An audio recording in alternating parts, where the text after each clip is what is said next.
Alright, diesel freaks, we're back looking at the Nissan FD35T. It's sitting in a Scout 2 front half of a frame, built into a little trailer situation here so I can move this bugger around. They're heavy when they're all together. So what are we looking at here? This is stock injection pump. It's inline, little Bosch Kiki. Guys are be familiar with it if you know these engines and Nissans, the older ones.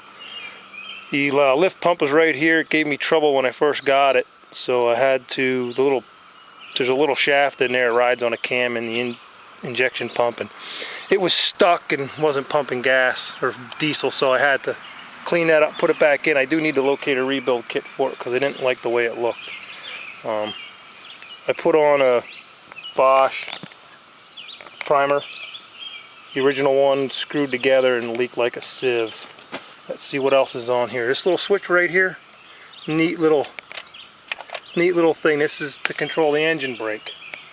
On these Nissans they also have this little intake shutter.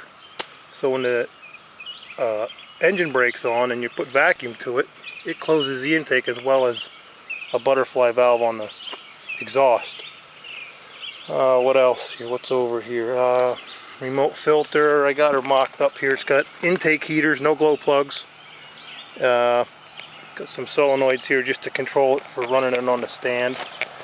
It's got, I had to make engine mounts for it. I cut the originals apart a little bit, and well, I'll be welding them up fully later, but that's a 91 Dodge diesel 3/4 ton engine mount.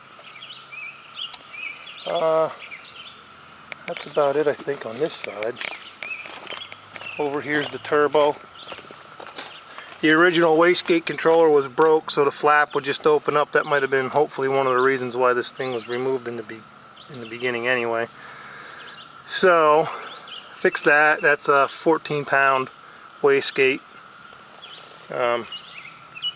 Nothing else over here really. I took the vacuum pump off of the alternator because it leaked really bad. Not going to put it back on either. If I go with the exhaust brake, I'm going to go with the air pressure type, and I'll have to change that intake solenoid deal around too. But hydraulic clutch. This is the Nissan bell housing. I had this adapter made. I got a buddy with a water jet table, handy fella to know. I drew it up on AutoCAD, did one or two prototypes till I could get, you know, good zero run out on everything, so it's all aligned.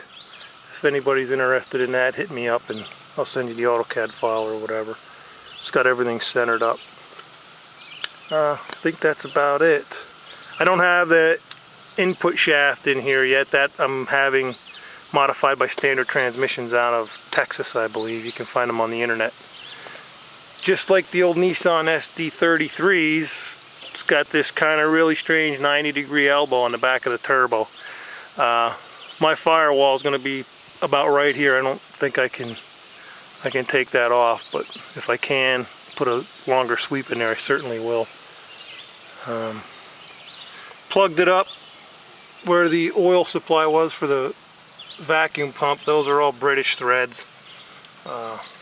Fun to find. You're not going to find them locally. I ordered them on the internet. That's about it. I got a lower engine gasket kit for it, and I'll be working on putting that in here. Once I get it all mocked up in the Scout and running, next fall I'll take it out and re-gasket everything, if it works out pretty decent.